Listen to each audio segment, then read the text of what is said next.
اللہ کے محبوب علیہ السلام نے وہ قیامت کا کیا منظر بیان کیا۔ نبی کریم علیہ السلام فرماتے ہیں قیامت کا منظر ہوگا، اللہ کی بارگاہ میں ایک شخص کو پیش کیا جائے گا۔ وہ شخص کون سا ہوگا؟ وہ شہید ہوگا۔ اس شہید کو جب اللہ کی بارگاہ میں پیش کیا جائے گا، اللہ تعالیٰ کی ذات اس شہید کو کہے گی، فرمائے گی کہ میں نے تجھے یہ انعام دیا، میں نے تجھے اپنی یہ نعمت دی، یہ فلاں بھی نعمت دی، وہ بھی نعمت دی۔ وہ شہید اس حشر کے میدان میں اعتراف کرے گا کہ ہاں پروردگار عالم، تم نے مجھ کو فلاں نعمت عطا کی ہے، میں اس کو مانتا ہوں۔ مگر رب تعالیٰ کی ذات اس کو فرمائے گی، بتا تو صحیح میری اس نعمت کے بدلے میں تو نے میرے لیے کیا کیا؟ وہ عرض کرے گا کہ یا پروردگار عالم، تو نے مجھ کو اتنی قوت دی، مجھے اتنی جان دی، بہادری عطا کی، میں تیری راہ میں لڑتا رہا، جہاد کرتا رہا، تیرے دین کی سر بلندی کے لیے لڑتا رہا، یہاں تک کہ میں نے اپنی جان کی بھی پرواہ نہ کی۔ ایک سب سے اہم چیز بندے کے پاس جان ہوتی ہے کہ جس کو تندرست رکھنے کے لیے، جس کو بچانے کے لیے دنیا کی ہر نعمت اس پر خرچ کر دیتا ہے، میں نے تو اس کو بھی نہیں دیکھا، اس کو بھی قربان کر دیا۔ تو اللہ تبارک و تعالی جل جلالہ اس شہید کو فرمائے گا کہ تو اپنے عمل میں جھوٹا ہے، اگرچہ تیرا عمل نیک تھا لیکن تیرے دل کے اندر اخلاص نہیں تھا، تیرے دل کے اندر ارادہ یہ تھا کہ لوگ مجھے بڑا بہادر کہیں۔ جاؤ، لوگوں نے دنیا میں تیرے نام کے ڈنکے بجا دیے، یہ بڑا بہادر تھا، بڑا بہادر تھا۔ آج اجر لینا ہے تو ان سے جا کے لے، میری بارگاہ میں اگرچہ یہ عمل بہت بڑا ہے لیکن تیری نیت کے اندر اخلاص نہ ہونے کی وجہ سے اللہ کی ذات فرشتوں کو حکم دے گی کہ اس شہید کو پکڑو اور دوزخ کی آگ میں ڈالو۔ پھر اس کے بعد ایک حافظ قرآن، ایک قاری قرآن، ایک عالم دین کو اللہ کی بارگاہ میں حاضر کیا جائے گا۔ اللہ تعالیٰ کی ذات اس حافظ قرآن، قاری قرآن، عالم دین کو فرمائے گا کہ بتا میں نے تجھ کو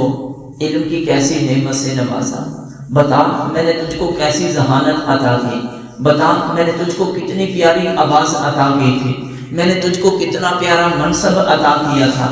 میں نے تجھے فلاں بھی نعمت دی، فلاں بھی نعمت دی، یہ بھی نعمت دی، وہ بھی نعمت دی، بتا تو صحیح ان نعمتوں کے بدلے میں تو نے کیا کیا؟ تو وہ قاری قرآن، وہ عالم دین اللہ کی بارگاہ میں حشر کے میدان میں کہے گا، عرض کرے گا کہ یا پروردگار عالم، میں نے قرآن پڑھ کر اپنے تک نہیں رکھا، میں دن رات لوگوں کو پڑھاتا رہا، میں نے علم سیکھا،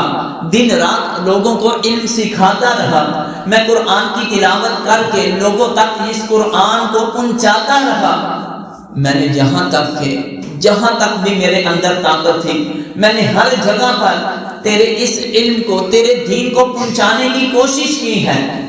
تو اللہ تبارک و تعالی جل جلالہ اس عالم دین کو، اس قاری قرآن کو، اس حافظ قرآن کو فرمائے گا کہ تو جھوٹا ہے، تو تلاوت اس نیت سے کرتا تھا کہ لوگ تجھے بڑا قاری کہیں، تو لوگوں کے سامنے مسائل بیان کرتا تھا کہ لوگ تجھے بہت بڑا مفتی کہیں، تو اچھی تلاوت کرتا تھا کہ تیری بلے بلے ہو جائے۔ جاؤ، دنیا میں ہم نے تمہاری شہرت تو کر دی، لیکن یہی عمل اگر میرے لیے کیا ہوتا تو اس کا کچھ وزن بھی ہوتا۔ اللہ کی ذات فرشتوں کو فرمائے گی کہ اس قاری قرآن کو، عالم دین کو پکڑو اور منہ کے بل گسیڑ کر جہنم میں ڈال دو۔ پھر تیسرے نمبر پر اللہ کی بارگاہ میں ایک شخص کو پیش کیا جائے گا۔ اللہ تعالیٰ کی ذات اس کو فرمائے گی، بتا میں نے تجھے کتنی نعمتیں عطا کی، کتنا مال و دولت عطا کیا، کتنے تیرے آگے میں نے اپنے جو نعمتیں تھی اس کے خزانوں کے انبار لگا دیے، بتا اس کے بدلے تو نے کیا کیا؟ وہ عرض کرے گا کہ یا پروردگار عالم، اگر تو نے مجھے مال دیا میں دن رات تیری راہ میں خرچ کرتا رہا، یہاں تک کہ میں نے کوئی ایسی راہ چھوڑی ہی نہیں تھی کہ جو مجھ تک پہنچی ہو اور میں نے ادھر تک اپنا مال خرچ نہ کیا ہو۔ میں نے تو جو بھی تو نے مال دیا، جتنا بھی دیا، میں دن رات اس کو بس تیری راہ میں خرچ کرتا رہا تو اللہ تبارک و تعالی جل جلالہ فرمائے گا کہ تو جھوٹا ہے، مال تو نے خرچ کیا تھا لیکن تیرا اخلاص نہیں تھا، یہ جو نیت ہے یہ تیری ٹھیک نہیں تھی، بس تیرے دل میں ارادہ یہ تھا کہ میری بلے بلے ہو جائے، لوگ مجھے کہیں کہ یہ بڑا اللہ کی راہ میں مال خرچ کرنے والا ہے، تیرے نام کے فلیکس بھی لگے، تیری سوشل میڈیا پر تشہیر بھی ہو گئی، ہر جگہ پر تیرے نام کے ڈنکے بج رہے ہیں۔ لیکن یہی عمل تو نے اگر رب کی رضا کے لیے کیا ہوتا تو آج اس عمل کا کچھ فائدہ بھی ہوتا، لیکن تو نے مجھے تو نہ دیکھا بلکہ دنیا کو دیکھا، تو آج میری بارگاہ میں یہ عمل کی کوئی حیثیت نہیں۔ فرشتوں کو حکم دیا جائے گا اس سخی کا شخص کو جو اللہ کی راہ میں مال خرچ کرنے والا ہے، اس کو بھی پکڑو، منہ کے بل گھسیٹ کر جہنم میں ڈالا۔ اس حدیث پاک سے ہمیں کیا پیغام ملتا ہے کہ اس معاشرے کے اندر اگر سب سے نیک شخص انسان دیکھتا ہے، کس کو سمجھتا ہے کہ ایک امام مسجد کو سمجھتا ہے، ایک حافظ قرآن کو انسان بڑا مقام والا سمجھتا ہے، عالم دین کو بڑا مقام والا سمجھتا ہے کہ بڑے سے بڑے بزرگ بھی وہ اپنے سے اوپر منصب پر اس کو بٹھاتے ہیں، اس کو نیکوکار سمجھتے ہیں۔ اللہ کی راہ میں مال خرچ کرنے والے کو لوگ بڑا نیک سمجھتے ہیں، اللہ کی راہ میں شہید ہونے والے کا بڑا مقام و مرتبہ لوگ ان کو بڑا سمجھتے ہیں۔ لیکن پتہ چلا کہ اللہ تعالیٰ کی ذات ہمارے اعمال کو نہیں دیکھتی، ہماری صورتوں کو نہیں دیکھتی، بلکہ وہ تو ہمارے دل کو دیکھتا ہے، ہماری نیتوں کو دیکھتا ہے، ارادوں کو دیکھتا ہے۔